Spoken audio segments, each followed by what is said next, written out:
Oh, boys and girls, we are doing two this week.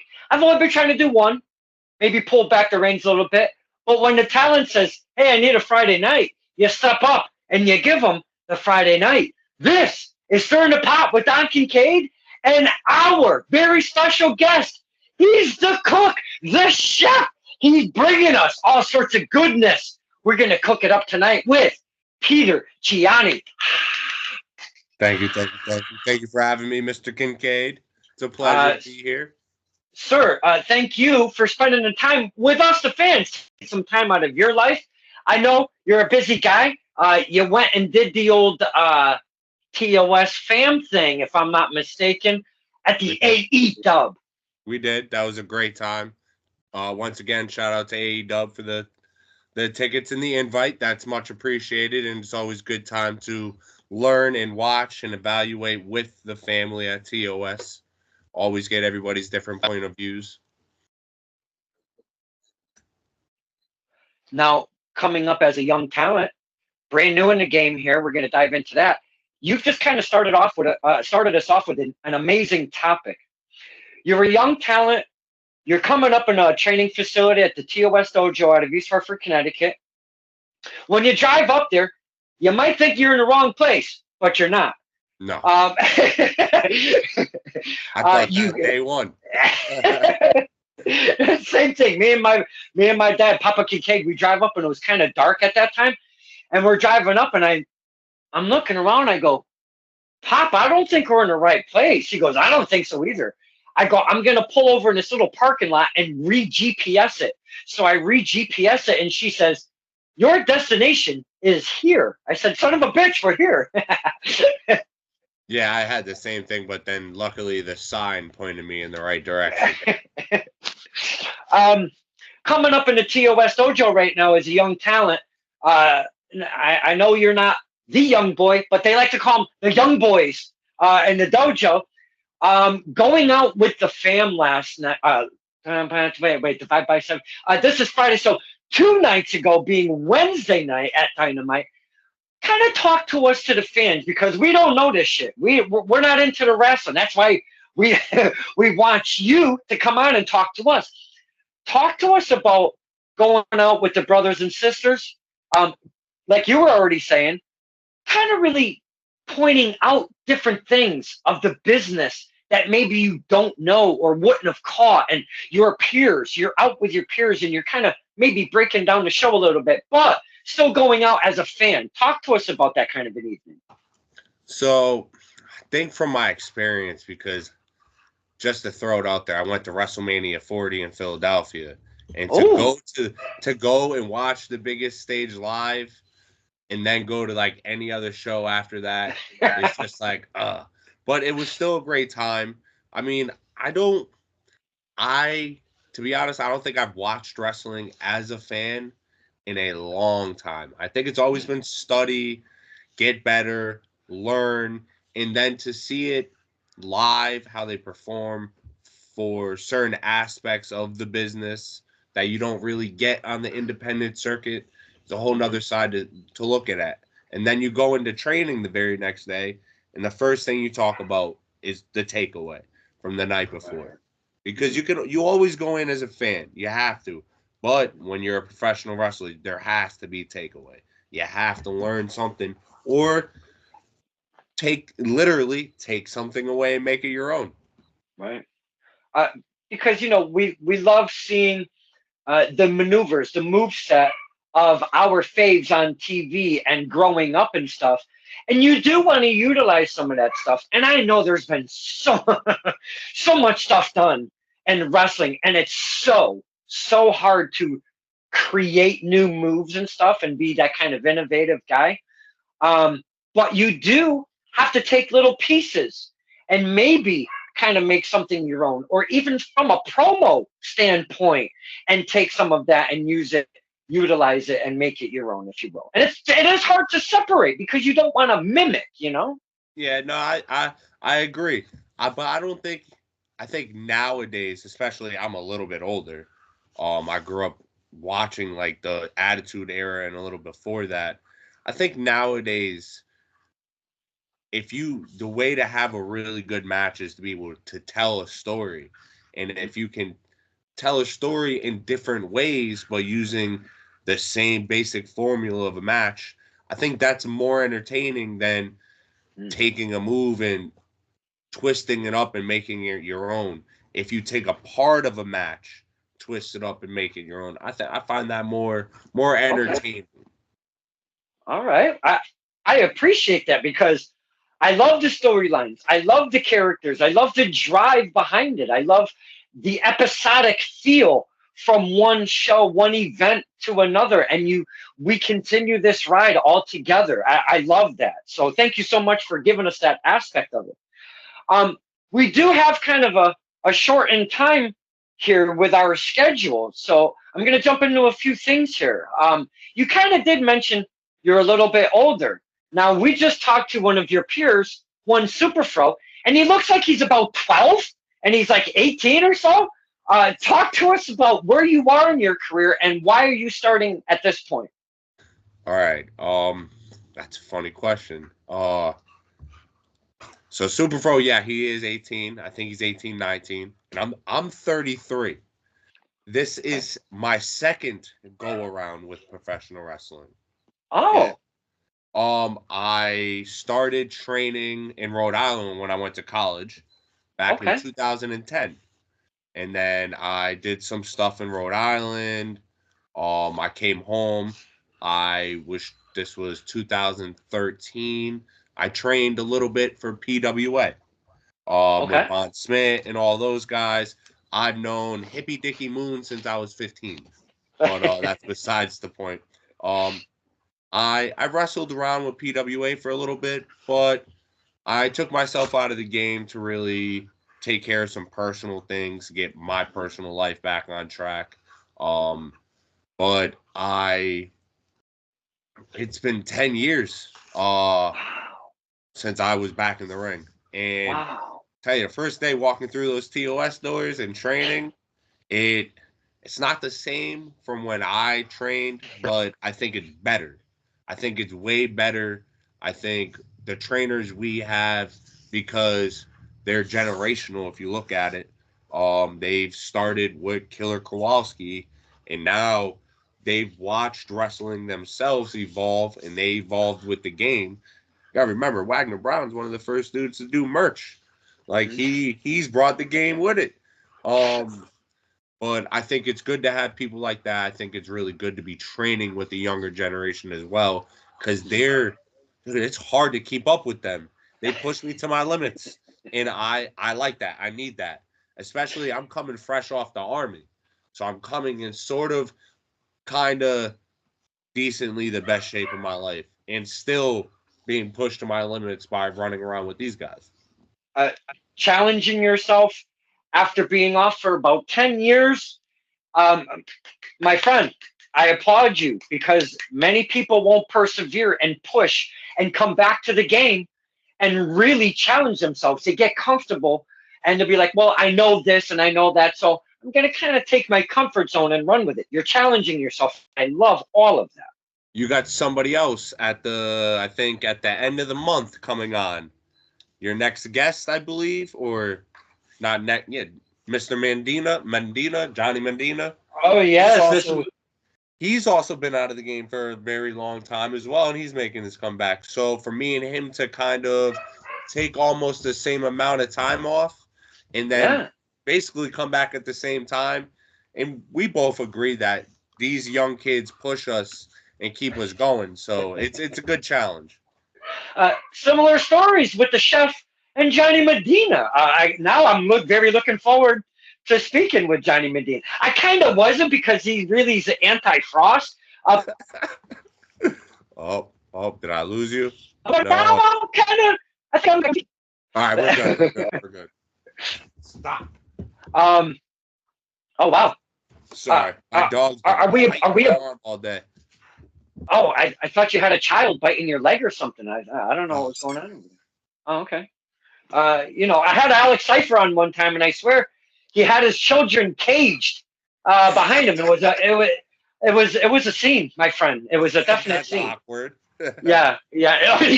No shit. Um, Oh yeah, uh, pushing myself with that younger generation yeah. and having to be innovative and creative because Hmm. that's all these kids really have to be creative to get a long way, and it helps. It does definitely help. So talk to us real quick, if you could, yourself and one of my past guests in the very near recent was one Super Fro. And I know you guys have tag teamed together. So if you could maybe, in a little nutshell, talk to us about going against Super Fro, your peer, and then teaming up with one Super Fro, if you will, please. That will been training with Superfro for the last 2 years, so I think it was just we have really good chemistry together. He's an amazing athlete. I take nothing away from him. He pushed me to my limits. Even when we train, he pushes me to my limits. I hope I do the same for him. But Mhm. that kid's he's gonna be listen, he's got it the moment he comes out the curtain, he's got it.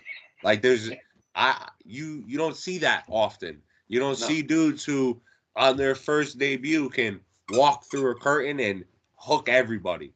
Hmm. That's pure like that's amazing. I give him that. But going against him, that was a lot of fun. A lot. And we definitely pushed each other to the limit. And then tagging was even better because, like I said, I got to tag with him and go against another kid we trained with Manny Matrix and a longtime friend in Hippie Dicky Moon.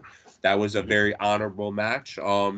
Now I also don't know if you've seen the Training Day 51 card that was released. I have. Please. There's like, wait. There's 8 matches listed. I just Yes, saw it yesterday. yes, I thought we were going back on the road. 8 matches. I was like, what is going on? Um, Yes. I'm very excited for that match. Um, Bobby Ocean. That's going to be an interesting feat. But once again, pitted against Super Fro. I think we got something. As I say, cooking in Cooking? the pot. Look We got at you. there's something good between us. No matter where it leads, the story's going to be good and the ending's going to be even better. Please talk to us. I know we were just talking about one Super Pro, but please, since you've mentioned and what you've got coming up next, Bobby Ocean. I mean, they call him HH, hard hitting Bobby Ocean, my man. He's a veteran of the game. He's known across New England. Never mind just New England.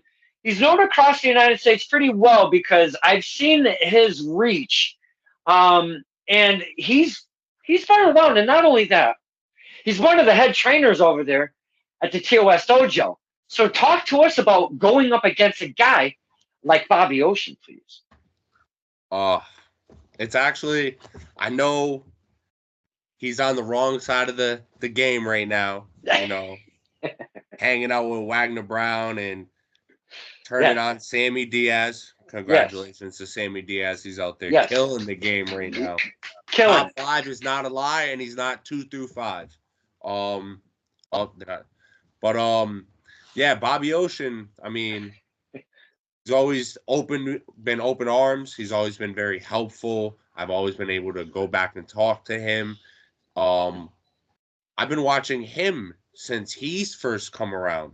Same Okay. thing with Wagner Brown. A lot of people don't know that I was setting up rings for like Wagner Brown. Back in 2007, 2008, when he was getting really big. I watched him and Jay Lethal in East Haven live. Oh. I was there for that. Um, but very insightful. Now I got to go against him. Now it's trainee and trainee. Well, trainee versus trainee versus trainer. He's not light work by any means necessary. Like you said, they call him hard hitting. But I'm Yeah. gonna bring everything I got, and we're gonna see where it All takes right. me. Awesome. I'm looking forward to that. Boys and girls, I know you've heard me mention TOS, I don't know, let's see, 1.7 trillion times. And I've also mentioned it here. 87 Church Street in East Hartford, Connecticut. If you like intimate settings, they have about 30 seats or so. There's some standing room. The guys and girls, they come through a doorway. It's a ring in a very small room. And I love the intimate setting. And it's beautiful. Talk to us about that specifically. I think that's a perfect setting for rookies to come up in. It's like you said, intimate. It's casual. We're really close. We have the same. I want to say the same fan base, but we have a dedicated 15 to 20 people who come to every show, and then that helps us as wrestlers get to find ourselves and work off of what you guys like and don't like, and Mm-hmm. twist and turn things, and being in that small of environment with that small of a crowd prepares us to go into places like Fight for Your Dreams. Because me and Superfo, we went from Training Day 49 in a rookie gauntlet, and then Yep. our next thing was Fight for Your Fight Dreams for your 7, dreams. the co-main event. And I was tempted to pay them off to let us go first. But, but I took it, and yeah, it helped. Especially training in front of your peers also helps, because Mm-hmm. they help you out. Like, all right, that definitely doesn't work, or that definitely does work. But Right. it's definitely a perfect spot for what they're building for TOS. Yeah, absolutely. Because you work in front of a crowd, you work a hard cam, you work a mobile cam, and and you have to do your thing right in front of us. I mean, from here to my phone, basically, that's where I'm sitting. I mean, it's very, very close, very close at TOS Dojo. Um, Talk to us about what you've got cooking right now with the chef. Why the chef? And Peter Gianni, the name, does it relate to your real life and all of that? Talk to us about the gear. So give us a little bit of insight of what you've got cooking with your whole character here. Um, it is kind of, I wouldn't say directly like correlated to actually being a chef, but I think if you've ever listened to Wu Tang, my direct correlation was Raekwon, the chef. Like, that was kind of like, the ring is my kitchen, and I had the best recipe for winning. If I Oh can give man, it to you the any way possible. just That's because we stopped cooking for a minute doesn't mean we can turn the burner back on and start cooking again. We're talking It Wu never stops. Tang. No, no. Never stops. Yeah. We're talking Wu Tang Clan and cooking over here, my friend. Yeah, Raekwon the chef was an inspiration. I love Wu Tang. Don't ever like Method Man, Redman, all those dudes. All of them, Old Dirty Bastard, RZA. They're a big fan of classic hip hop, and plus I liked the concept of being able to use my real life, because I really am a chef in real life, and Okay. turning it into that, because I didn't want to come out looking like, an actual chef, big hat, white coat, ridiculous.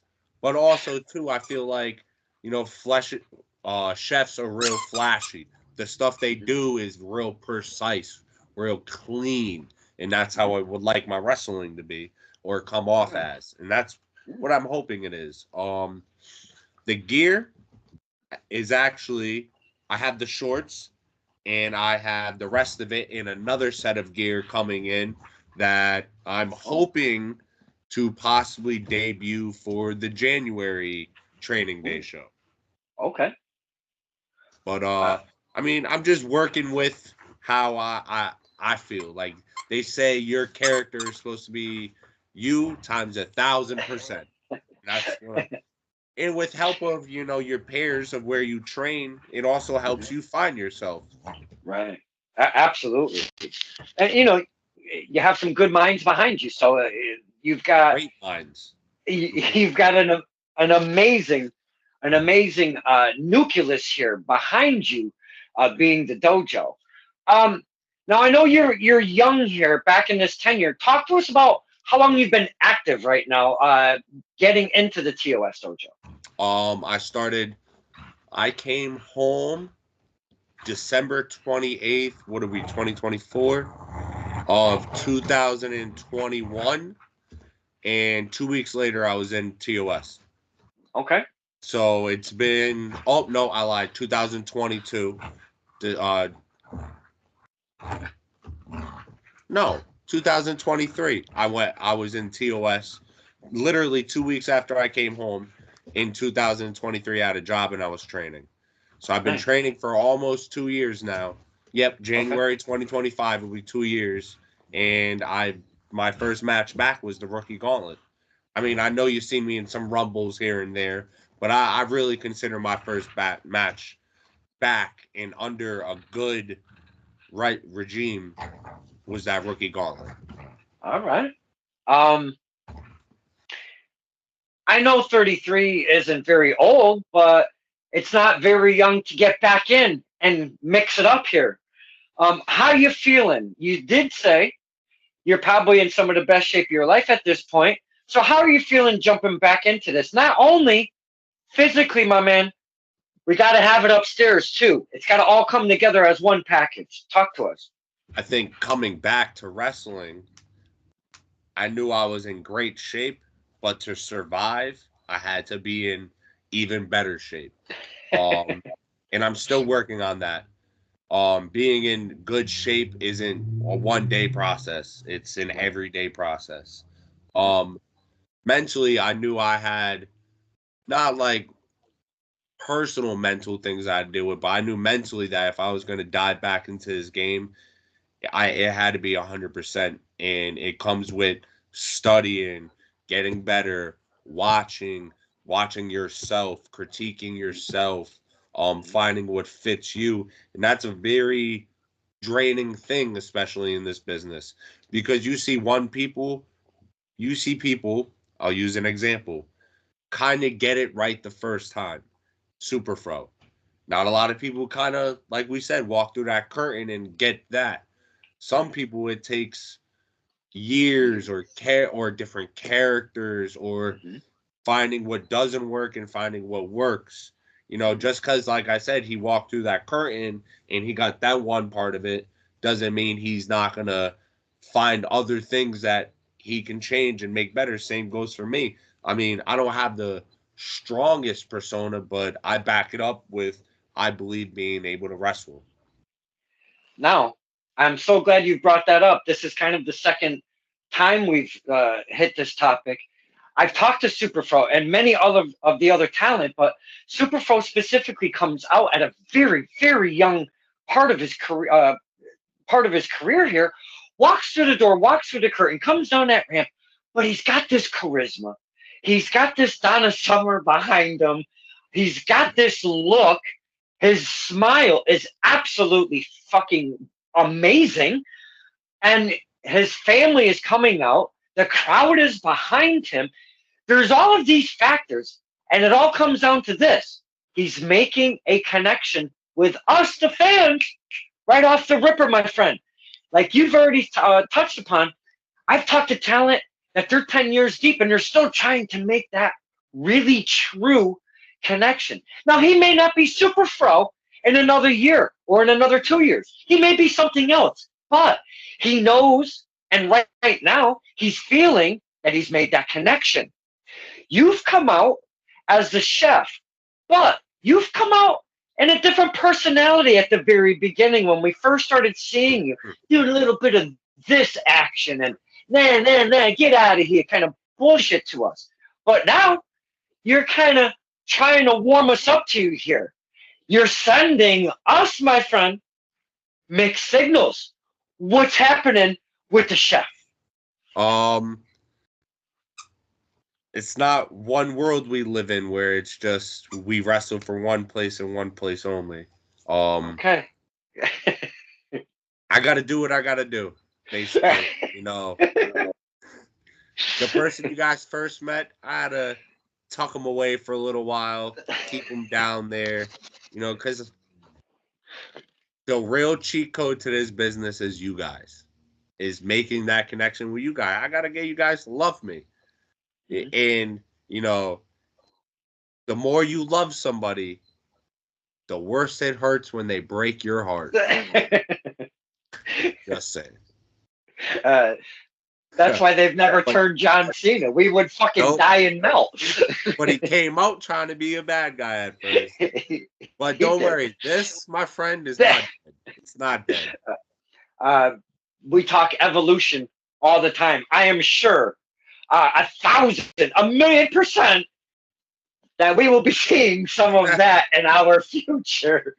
Maybe sooner than you think. Always keeping our eyes out to see the evolution of our favorite talents out there. Now, we can talk names. I can mention the TOS names all night long, but why don't you give us a single name? We've already talked Sammy Diaz, the newly crowned champion, which is amazing because now Slick Wagner is not the champion. He's not the champion no more. But he does have that K1 still. We got to change that. Give us a name that you're like, that's the guy, you know. He seems to be really leading the charge in TOS right now. He's killing it everywhere. And it doesn't even mean that he's collecting gold. You don't have to collect gold to kill it everywhere. You can still keep your answer as Sammy, but give us a name out of TOS that you're like, yeah. So like everywhere, there's new classes and new generations, and there's always going to be somebody who's leading. Like, I feel like Sammy came from a really strong generation, and like he leads it and opens the doors for our class. But for like our class and the group that I'm coming up with, there's two names. One who's really has traction, and I'm a giant fan of, and I express it every time I see him, and that's my man Patrick Saint. Oh, he's a superstar, and he's not even there yet. He's really putting it on the mark and showing us what TOS is built on. Also, another person that I'm waiting for him to start running, because he's an inspiration and he's amazing, is Young Boy. When he really starts, like, you see him now. He's been to Maine. He's been Lit, Vanguard, TOS, BST. I'm probably Tetsu, probably missing a couple. But when he picks up that flow and goes, he's going to be one to watch out for. I believe those two right now are leading the charge for us. All right. Beautiful names to mention. And from two different sides of the spectrum, if you will, because Patrick Saint is just a beast. He will Ricky you, and you will die. And then you have TOS Young Boy. He's a younger, smaller kid that's starting to build up his physique a little bit. But not only that, his in-ring is starting to really cook. Yep. And more so right now than ever. I mean, and he's been getting some good names, some quality reps, if you will. Putting in some. I think he just tagged with Reggie or whatever. Yeah. Hakeem.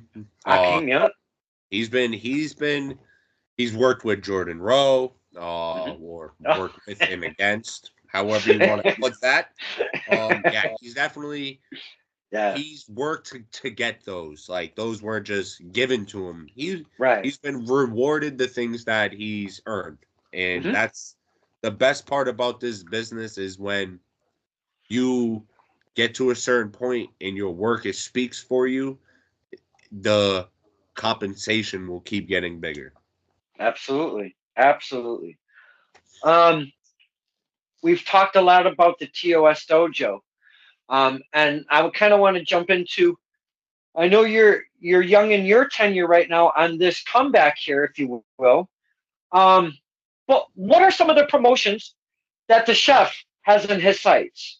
Well, me and Superfro will actually be tagging again for New England Ring Gladiators. November 30th, the day before Training Day 51. Okay. I do would like to maybe Tetsu, BST. I will be popping my face into Legacy is Timeless tomorrow with Oh, with a good friend. We'll be making a appearance because it's right down the street from my house, and I didn't oh, get a phone call. oh. I'm just gonna show up. Oh, wow. So But you never know. Vanguard is probably gonna be one of them. I'm really focused on. I do want to get my sights out there, but I think the best thing is to kind of concrete with TOS until I truly Okay. build that recipe Mm. for myself that I can walk out there. It's not always gonna be perfect, but it's clean cut and it's a good dish. Yeah. That's the name of this episode. It's clean cut and it's a good dish. Um, how would you classify yourself as a wrestler? um, I'm not really a high flyer. Uh, I'm more of I do what I have to do to get the match done. You can label yourself a high flyer. You can call yourself a technician. You can call yourself a striker. That's fine and dandy, but at the end of the day, every person will tell you the only thing that matters is winning the match, and nothing you do matters unless you win the match. So you got to win it no matter how you have to. But Mhm. yeah, I mean, I don't classify myself really as anything. All right. Okay. Um, me as a smaller guy, and I mean smaller. Q calls me Flaco Diablo, skinny devil. Um, uh, I know you're not one of the bigger stature guys. You do have some physique about you and such. But you've got the likes of a Wrecking Ball Legursky, just steamrolling everybody in his sights and such. Coming, I see you shaking your head. Going up against. See now, for me, and I mean, I know you have to take the opportunities when they come. I get that. Of course. But if I'm to hear, hey man, we want to sign you up and go against Wrecking Ball Legursky, I'd be like, you know what? Keep your fucking envelope. Stuff it up your ass. I'm going to these challenges that you put your body through to really.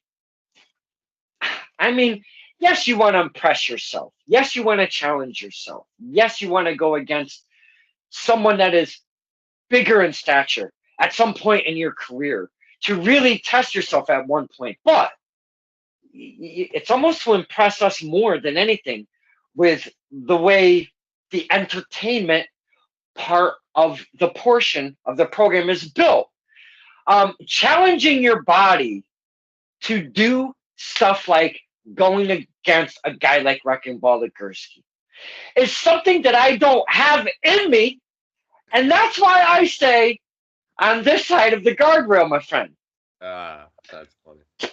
Pushing yourself mentally, physically, doing these sacrifices that it takes to become a singles wrestler is one of my favorite topics because I find it so interesting. Because I'm not an athlete. I'm a fucking pussy. I'm not going to get out there and do that shit because I will break. I'm like brittle, okay?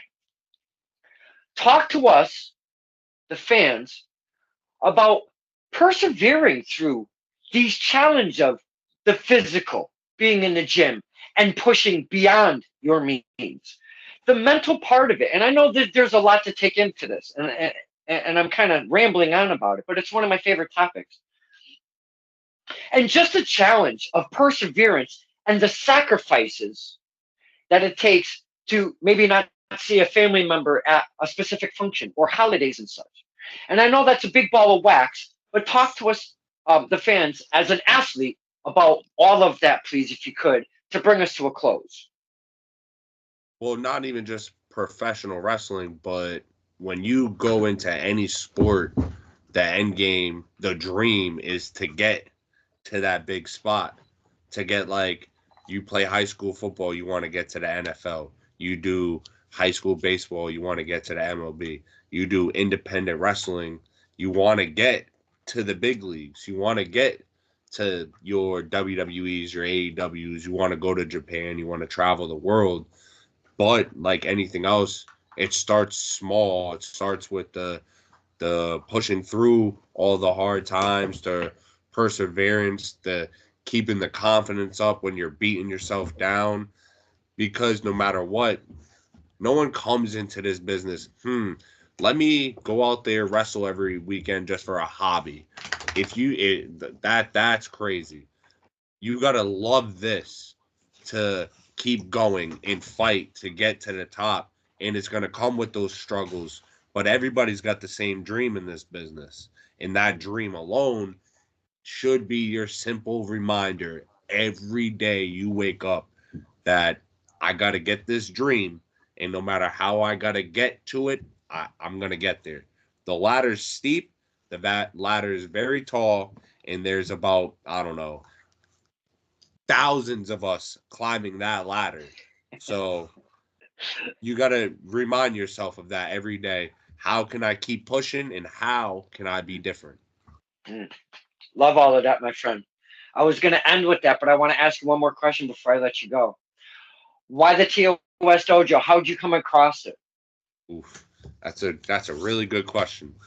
Um, so when did TOS start the dojo? About 2000. I want to say like 2013, Around 14. that mark, yes. That's when I came back from college, and I was training at PWA for a little while, and I stopped. A few years later, I found out, you know, PWA kind of stopped, closed down, and most of the guys were looking for another place to go. But this is when I really fell out. Like I wasn't really into wrestling. I was trying to get my life together. When I came home, when I was about to leave the army, um, I made myself a plan, and it was a 5-step plan. And the first two things were I'm going to go back to chasing my dream, which was wrestling, and I'm going to get a job. Now, I knew of TOS, I knew of Team 3D, and I knew of PAPW. Um, I knew I did not want to go to PAPW just because I just knew that wasn't the place that was meant for me. Team 3D sounded great because it was Team 3D, but unlike PAPW and TOS, they don't offer a promotion to it's a school. The big things, the two or three big things was one, it was Slick Wagner Brown. So I've seen this man wrestle like live a lot growing up, setting up rings for CCW, going to DPW, going all around and watching him and people like when Matt Stryker was on the Indies, before Cesaro got big, like all those guys back in the day. So I knew he was running it. I wanted to go there. The other big person and reason why I went there was Young Boy. Oh, So Young Boy came to one of my shows when I first started wrestling in like 2011. He was, I don't know, he was like 11 at this time. My dad and his dad were really good friends, so my dad brought them down. Um I tell my dad when I get home from the army, like, hey, I'm going to go back. I think this is the place I'm going to go. And he goes, I think that so and so, aka Young Boy, is actually training there. So that solidified it for me that I was going there because I was that's like, all right, awesome. that kid's there. I also knew that BMT, uh, lifelong friend, known that man since I was also about 12 years old. I Oh, grew up a street over from him. I okay. knew he was training there. I knew the likes of Sammy Diaz, Hippie Dicky Moon, all these dudes were going to TOS. Done. That's what had it for me. Hmm.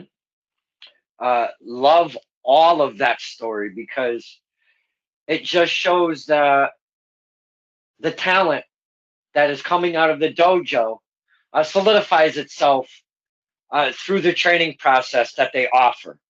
And I love hearing all of that, especially with the addition of Youngboy, because I love me some Youngboy. That's absolutely amazing. Uh, Peter Gianni, we've had an amazing time speaking with you. I know we've had a couple technical difficulties first connecting, and then we had to reconnect. I'll splice it together, and we'll get that cooking. Um, this was absolutely amazing. I thought it was going to be a little bit different, to be honest with you. I thought I was going to get a little bit of more of this guy Nah. coming. Well, I mean, That's, did you see Jeremy? I mean, come on. some people live in their own world. They don't know how to live outside the box. And with that being said, I'm just gonna say I like to let people believe what they want, but we all know what we know. We I'll leave you that one. we all know what we know. Maybe that's what I should have titled this episode. We all know what we know. Leave it a little uh, cryptic for y'all. oh, maybe we should entitle that. We have a couple choices. Uh, Peter Gianni, it's been an amazing time with you. Before I let you go, I want you to give us your handles for your Twitter, your face page, your Insta, your Pornhub, whatever you've got going on. Pornhub, I deleted that a long time ago. Oh, maybe you should. No. Hit us with the handles. They're all the same. YouTube, Instagram, Facebook, Twitter. I think that's all I have. I hope that's all I have. PG the Chef. They're all at PG the Chef. All right. You want to make them similar so you don't have to scramble around and all of that ridiculousness for sure. Yeah, especially nowadays. You have been an amazing guest for us, the fans. We got about an hour or so with you. I thought it was going to be a little bit shorter, but I am so glad that we got the time able to. Oh, I got something coming back at me. The time that we spent with the chef, and it wasn't your cooking. I swear to goodness. Uh, uh, Thank you so much for taking the time out of your life, your schedule, and it's the beginning of the fucking weekend, man. We've got LI2 tomorrow, baby, at 2 o'clock. Yes, you do. You will see me there. Yeah, I'm keeping my eye out for the chef tomorrow. We'll see what the hell's going on with all of that business over there. This is Stir the Pot with Aki Cade and our very special guest, the chef, Peter Gianni. Yes. Thank you, my friend.